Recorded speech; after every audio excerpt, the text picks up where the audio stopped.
My name is Sarah Chin, and for 6 years my family believed I was a failure. Not struggling.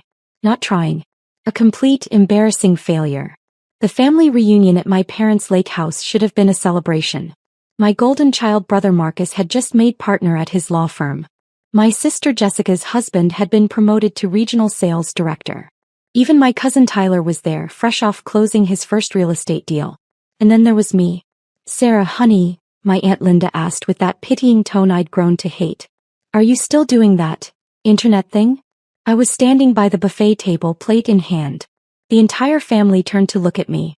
37 people. All eyes on the family disappointment. I am, I said simply. Mom swooped in like she always did. Damage control mode activated. She's been working on it for years. We keep telling her to apply for real positions, but she smiled that tight smile that said everything. You know how stubborn she can be. Marcus laughed. Sis, I could get you an interview at my firm. Paralegal position. Entry level, but at least it's legitimate work. I'm good, thanks. Are you though? Jessica chimed in, wine glass in hand. Because Mom said you're still in that tiny apartment. No car. No savings. Sarah, you're 34 years old. I took a bite of potato salad. Said nothing. Dad joined the conversation, his voice carrying across the deck. We're worried about you, sweetheart. This online business fantasy, it's been 6 years. At some point you have to face reality. Tyler, emboldened by the group consensus, added his 2 cents. My buddy tried the startup thing. Wasted 3 years of his life. Now he's got a real job at Amazon and he's actually building a future. That's what we want for you, Mom said, putting her hand on my shoulder. A future. Security. Not this. Whatever you're doing. I smiled. I appreciate the concern. Do you? Mom's voice sharpened. Because honestly, Sarah, it's embarrassing. People ask me what my daughter does and what do I say? Oh, she has a website. It's pathetic. The word hung in the air. Pathetic. 37 family members heard it. Some looked uncomfortable. Most nodded in agreement. Get a real job, Mom said firmly. Please. For your own good. I set down my plate. I'll think about it. I left the reunion early, claiming a work deadline. No one believed me. I could hear Jessica laughing as I walked to my car. A work deadline. From what? Her blog. What my family didn't know, what I deliberately kept from them for 6 years, was that I wasn't running a blog. I was running MediSecure, the fastest growing healthcare cybersecurity company in North America. It started 7 years ago when I was working as a junior IT specialist at a hospital. I watched a ransomware attack shut down an entire wing. Patient records locked. Surgeries delayed. People's lives held hostage by hackers demanding Bitcoin. The hospital paid. They had no choice. I quit that job and spent every waking hour learning cybersecurity. I taught myself penetration testing, threat assessment, system architecture. I maxed out 3 credit cards taking online courses from MIT and Stanford. I lived on ramen and worked from coffee shops because my apartment had better Wi-Fi at Starbucks. My family thought I was unemployed. I was building a company. The first client was a small clinic in Oregon. They paid me $3,000 to audit their systems. I found 17 vulnerabilities. Fixed all of them. They referred me to another clinic.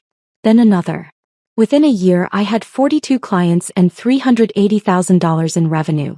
I hired my first employee, Dev, a brilliant programmer I'd met in an online security forum. Then 2 more. Then 5. I never told my family. Every time Mom asked about my online thing, I'd say it was going fine and change the subject. Every time Marcus offered to help with my resume, I'd thank him and decline. They mistook strategy for failure.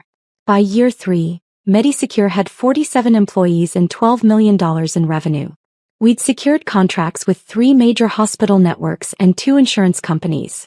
I'd been profiled in TechCrunch as a rising star in healthcare security. Mom called that day. Sarah, your aunt sent me an article. Someone with your name is mentioned. Is that you? Yeah. Oh, well, that's nice, honey. But you know, these tech things come and go. Marcus says you should really consider.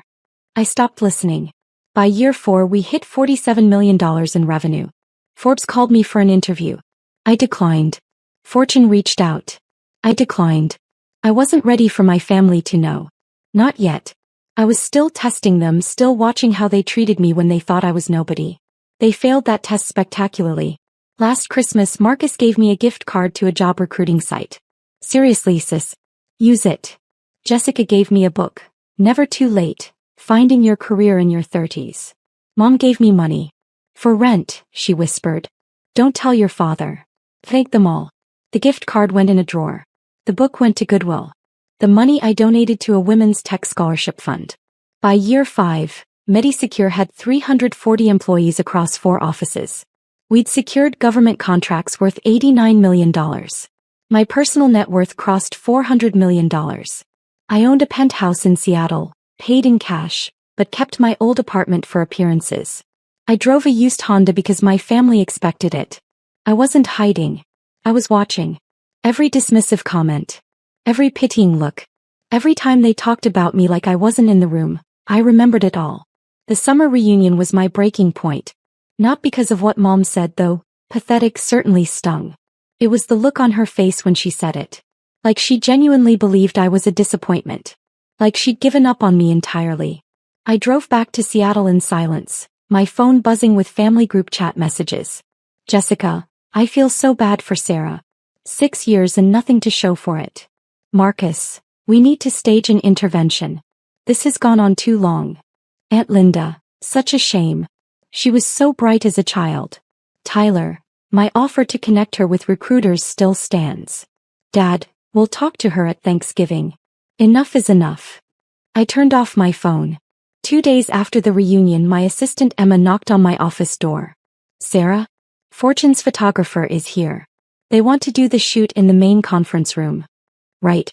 The Fortune article. 3 months earlier, Fortune magazine had contacted me for their annual CEO of the Year issue. This time I'd said yes. Not because I wanted the publicity. Because I was done being invisible to the people who should have believed in me from the start. The photo shoot took 4 hours. They wanted shots of me in the office with my team standing in front of our server room sitting at my desk. The journalist Catherine Walsh interviewed me for 2 hours. Your story is remarkable, Catherine said. Building a $558 million company in 6 years. How did your family react to your success? I smiled. They don't know yet. Catherine's eyebrows shot up. They don't know. They think I run a small website. They've been telling me to get a real job for years. And you let them believe that? I did. Why? I thought about it. I wanted to see who they were when they thought I was nobody. Turns out they're the kind of people who mock failure instead of supporting struggle. Good to know. Catherine's expression shifted. Understanding mixed with something like sadness. When do they find out? When the magazine hits stands. September 15th. That's 2 days from now. I know. September 15th arrived on a Tuesday. I woke up at 6 a.m. to 17 texts in the family group chat. No one had mentioned me yet. Just the usual banter. Marcus sharing a photo of his coffee. Jessica complaining about her kids' school. Mom posting a recipe. I got ready for work. Black pantsuit. Simple jewelry. Professional but not flashy. My phone rang at 7:14 a.m. Dev. Boss, you need to see this. Fortune posted the digital version early. It's already trending on LinkedIn. Good. Good. Sarah, you're about to break the internet. The headline is $558 million net worth at 34. The CEO you've never heard of. They're calling you the next big thing in tech. I'll be in the office in 20 minutes. I hung up and checked the Fortune website. There was my face. Full cover. The headline Dev mentioned plastered across the image. Below it, how Sarah Chin built healthcare's most valuable cybersecurity company, in complete silence. I made coffee, checked email, answered a few Slacks. My phone started ringing. First call, Aunt Linda. I declined. Second call, Jessica. Declined. Third call, Marcus. Declined. Fourth call, Mom. I let it ring 4 times before answering. Sarah. Mom's voice was shaking.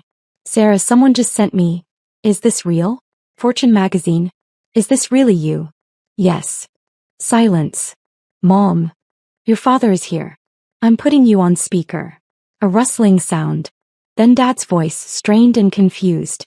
Sweetheart, we don't understand. This article says you're the CEO of MediSecure. It says you're worth. He stopped.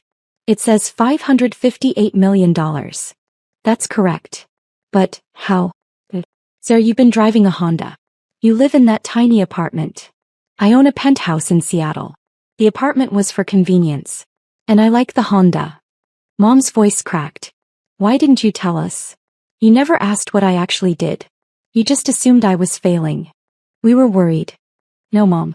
You were embarrassed. There's a difference. Dad cleared his throat. Sarah, this is incredible.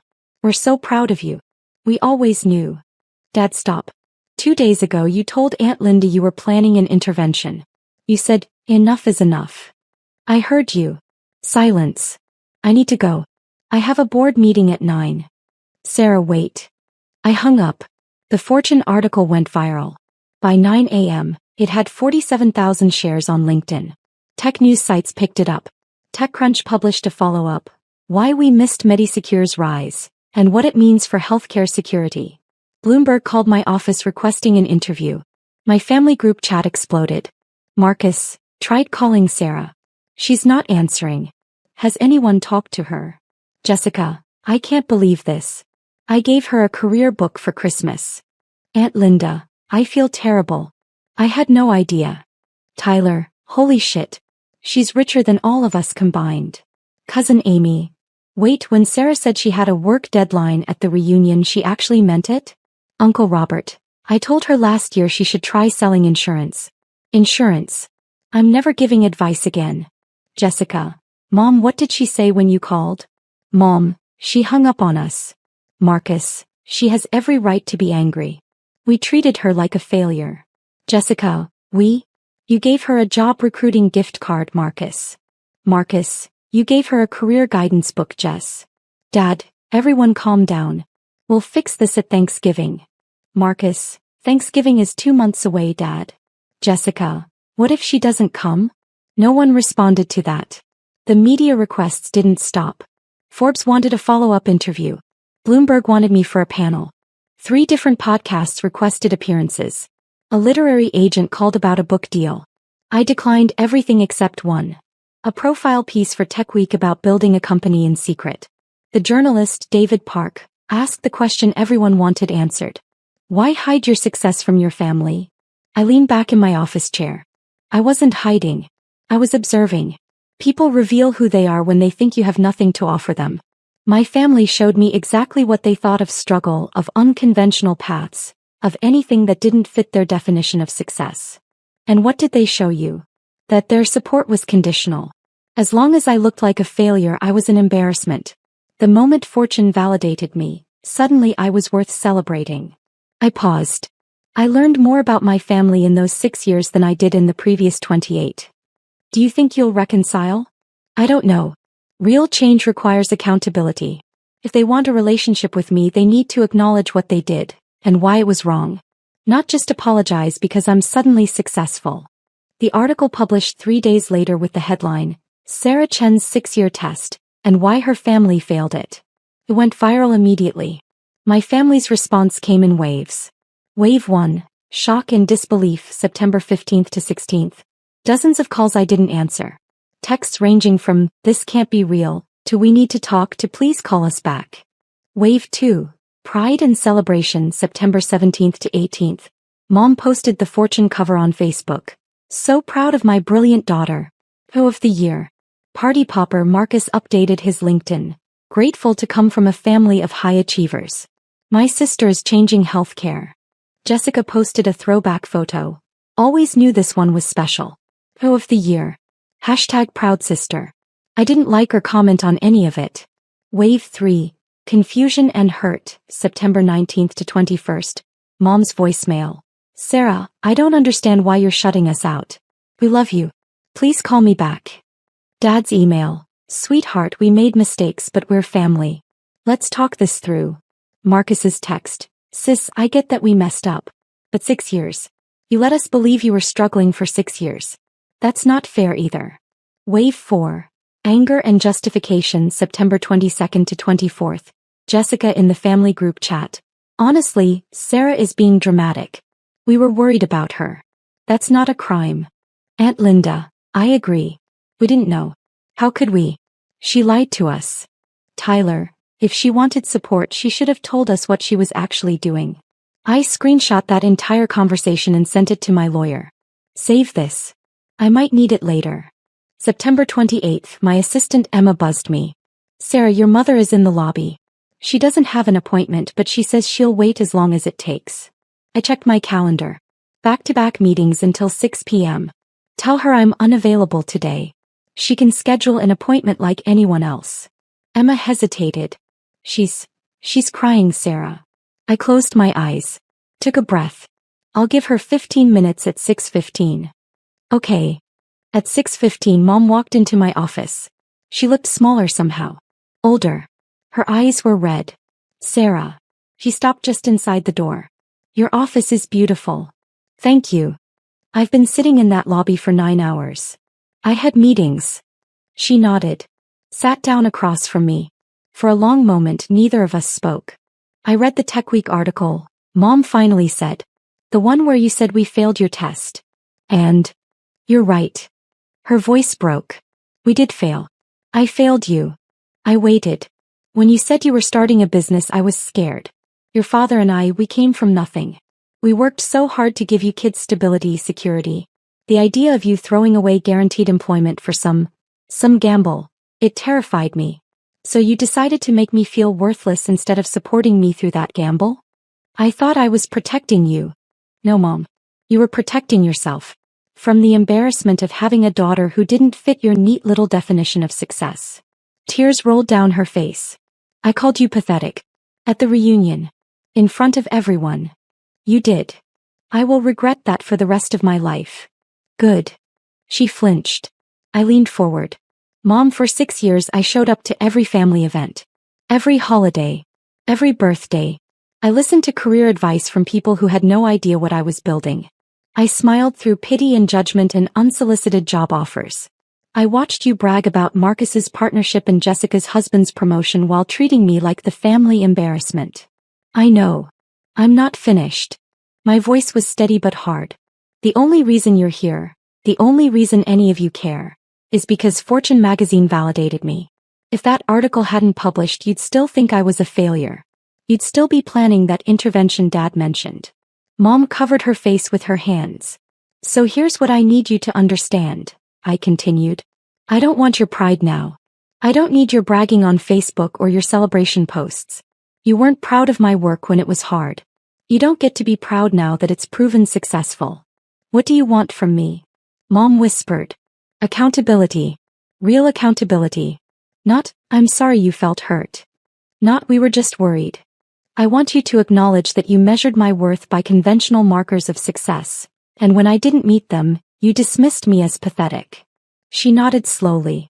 You're right. That's exactly what I did. I want you to acknowledge that your support was conditional. It was. And I want you to understand that your validation means nothing to me now. Because the time I needed it, really needed it, you gave me judgment instead. Mom looked up at me, her face devastated. So what now? Are we done? Is that what you're saying? I sat back. I don't know. That depends on you. On all of you. What do we need to do? Sit with what you did. Really sit with it. Understand why it was wrong, not just because I turned out successful, but because I was your daughter and I deserved support regardless of the outcome. And then maybe we talk. But Mom, I held her gaze. If you can't do that work, if you can't fundamentally examine why you treated me the way you did, then there's nothing to talk about. I've built an incredible life. I have a team that believed in me from the start. I have friends who supported me when I had nothing. I have investors who saw my vision when all you saw was embarrassment. I understand. I hope you do. Mom stood slowly. The 15 minutes are up? They are. She walked to the door, then turned back. For what it's worth, I'm reading everything I can about MediSecure. About what you built. About the lives you've saved. It's extraordinary, Sarah. You're extraordinary. Thank you. I'll do the work. I promise. She left.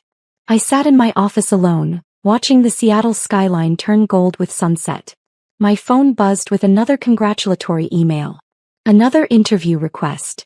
Another investor wanting a meeting. I thought about Mom's face. The genuine regret I saw there. Maybe they could change. Maybe they couldn't. Either way, I'd already won. October brought new complications. Marcus showed up at my office unannounced. Security called. "Miss Chin, your brother is here. Should we send him up?" "Does he have an appointment?" "No, ma'am." "Then no." An hour later, Marcus was still in the lobby. Emma checked on him twice. Finally, at 4 p.m. I relented. He walked into my office in his lawyer suit carrying a folder. "Nice view," he said, looking out at Elliott Bay. "You didn't come here to discuss my view." He sat down. "Open the folder." "You're right. I came to apologize. And I came to show you this." He slid a document across my desk. It was his Facebook post from September 17th. Below it, hundreds of comments from his friends and colleagues. "Read the highlighted ones," Marcus said. I scanned them. "Wait, you gave your sister a job recruiting gift card for Christmas? Brutal. Your sister built a $558 million company and you offered her an entry-level paralegal position? That's absolutely insane. This is so embarrassing for you, Marcus. Imagine thinking you were more successful than a Forbes featured CEO. Did you really not know? Or did you not bother to ask?" Marcus's voice was quiet. "I've been getting comments like that for 3 weeks. My managing partner asked me about it. My wife asked me about it. My friends asked me about it. And I've been thinking about what you said. About how we never asked what you actually did. We just assumed." He paused. "I told myself I was being supportive. Offering you opportunities. Trying to help. But you weren't. No. I was being condescending.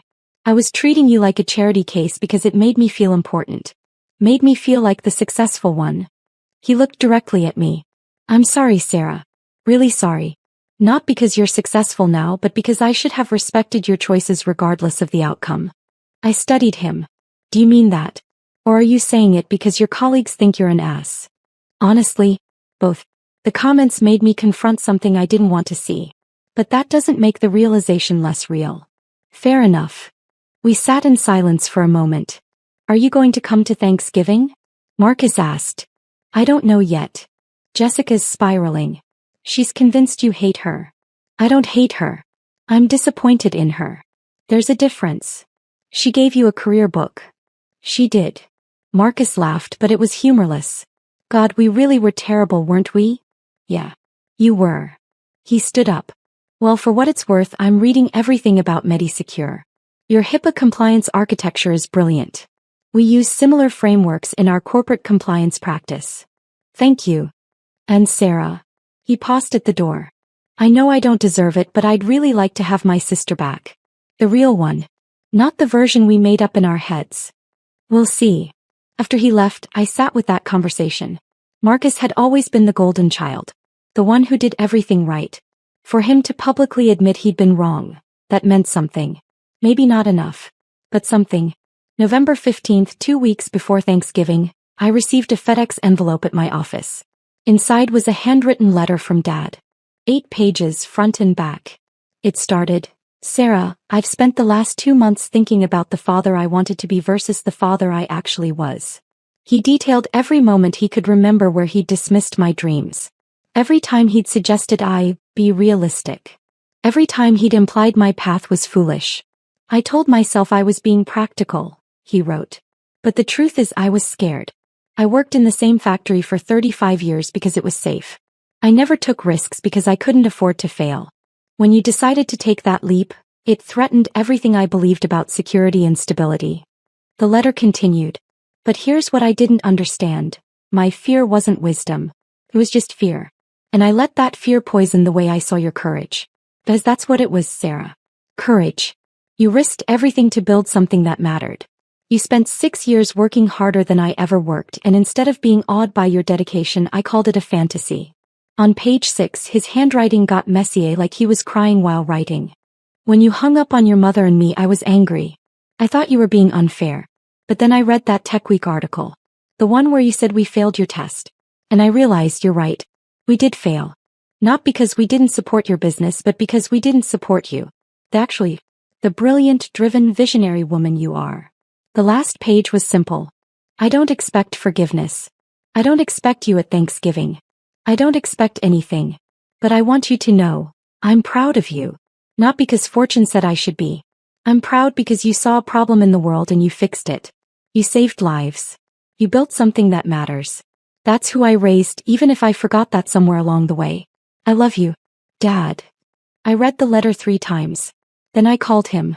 Sarah. His voice was tentative. I got your letter. And I'll be at Thanksgiving. But Dad, I paused. I'm not the same person I was before. I won't tolerate pity or condescension. I won't let anyone treat my success as a fluke or my 6 years of silence as deception. Understood.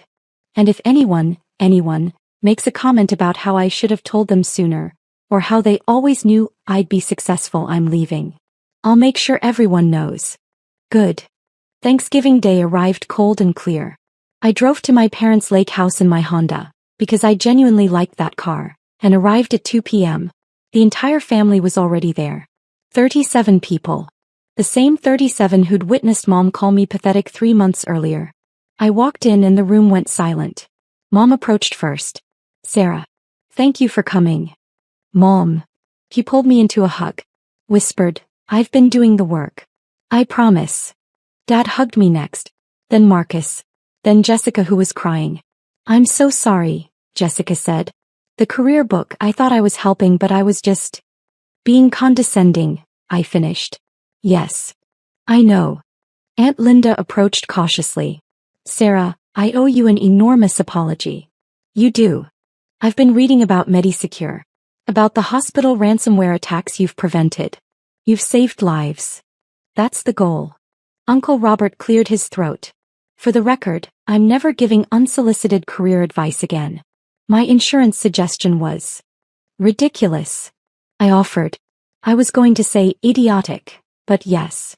A few people laughed nervously. Tyler approached with his wife.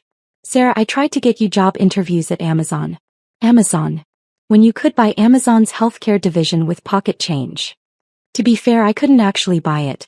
But I appreciate the apology. Slowly the room relaxed. Conversations started. People asked genuine questions about MediSecure, about healthcare security, about my team. Not, how much money do you have? But what problem are you solving? During dinner, Dad stood up with his wine glass. I want to say something, he announced. The room quieted. 3 months ago, we all sat around this table and dismissed Sarah's work as pathetic. We mocked her dreams. We questioned her choices. He looked at me. We were wrong. Completely, utterly wrong. And I want to publicly apologize to my daughter for failing to see what was right in front of us. A brilliant woman building something extraordinary. Hear, hear, Marcus said, raising his glass. But more than that, Dad continued, I want to apologize for making our support conditional. For measuring her worth by conventional standards. For assuming failure when we saw struggle. His voice cracked. Sarah, you deserved better from us. And I promise we'll do better going forward. The room was silent. Then my cousin Amy stood up. I'd like to say something too. Sarah, I'm a teacher. I make $47,000 a year. You make, well, considerably more. But you've never once made me feel less than. You've never once acted like my career is less important than yours. That's the kind of success that actually matters. Others nodded. Marcus stood next. Sarah tested us for 6 years. And we failed. Spectacularly. But she gave us a gift with that test. She showed us who we are when things don't go our way. That's a hard truth, but it's one we needed to face. Mom stood last. I called my daughter pathetic. I will carry that shame for the rest of my life. But Sarah, if you let me, I'd like to spend the rest of my life proving I can do better. I stood up slowly. 37 pairs of eyes on me. I appreciate the apologies, I said. I really do. But I need you all to understand something. I didn't build MediSecure to prove you wrong. I built it because healthcare security mattered. Because people were suffering. Because I saw a problem I could solve. I looked around the room. Your validation wasn't the goal. It was never the goal. I learned to find my worth in my work, in my team, in the lives we save. That's what success actually is. But, I paused. I also learned something else. I learned that I deserve people in my life who support me unconditionally. Who celebrate effort, not just outcomes. Who see struggle as growth, not failure.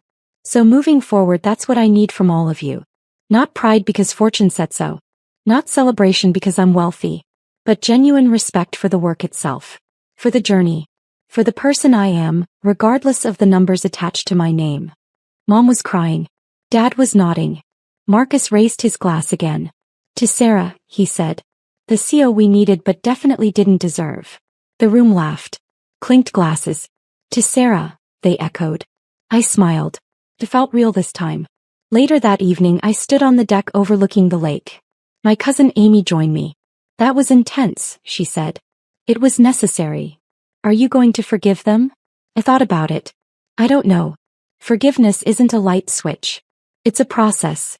They hurt me deeply. They made me question my worth for years. But they're trying. Really trying. That counts for something. Amy smiled. For what it's worth, I always thought you were brilliant. Even when I didn't understand what you were doing. Thank you. And Sarah? That test you created, that was genius. Cruel maybe. But genius. I laughed. I prefer to think of it as strategic. Whatever helps you sleep at night, CO. We stood there in comfortable silence, watching the sun set over the lake. My phone buzzed. Text from Dev. Boss, Bloomberg just published their tech predictions for next year. They're calling Medisecure the most important healthcare company in America. Thought you should know. I smiled and put my phone away. The validation was nice. But it wasn't why I built this company. I built it because it mattered.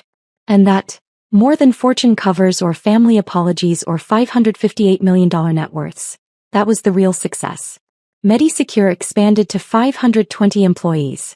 We opened offices in Boston and Denver. Our annual revenue hit $180 million. Mom started volunteering with a nonprofit that helps women start businesses. She called me once a week not to brag to her friends but to actually ask about my work. Dad joined a therapy group for parents who'd struggled to support their children's unconventional paths. He sent me articles about it sometimes. Thought this was interesting, he'd say. Never preachy. Just growing. Marcus and I had lunch once a month. Real conversations. Brother and sister, not lawyer and charity case. Jessica took longer. But eventually she apologized for real. Not the surface stuff but the deep acknowledgement of how her judgment had hurt me. We were rebuilding. Slowly. The rest of the family? Some got it. Some didn't. I learned to be okay with both. But the biggest change? I stopped testing people. I'd learned what I needed to learn. I knew who I was, what I'd built, what I was capable of.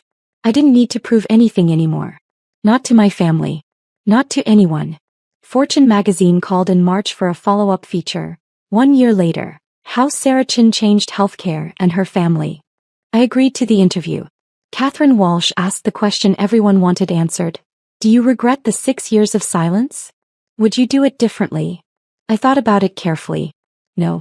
I wouldn't change it. Those 6 years taught me everything I needed to know about resilience, about self-worth, about building something meaningful without external validation. My family's doubt became my fuel. Their dismissal became my motivation. And now that they know, now they get to be part of my journey. But on my terms. With boundaries. With mutual respect. With the understanding that my success isn't about them, it's about the work. That's a powerful lesson. It's the only lesson that matters. The article published with my favorite photo. Me standing in front of Medisecure headquarters, my team of 520 visible through the glass behind me. Not alone. Never alone. Just finally authentically seen. The headline read, Sarah Chin didn't need Fortune's validation. But she's changing healthcare anyway. Mom framed that cover. But this time I let her.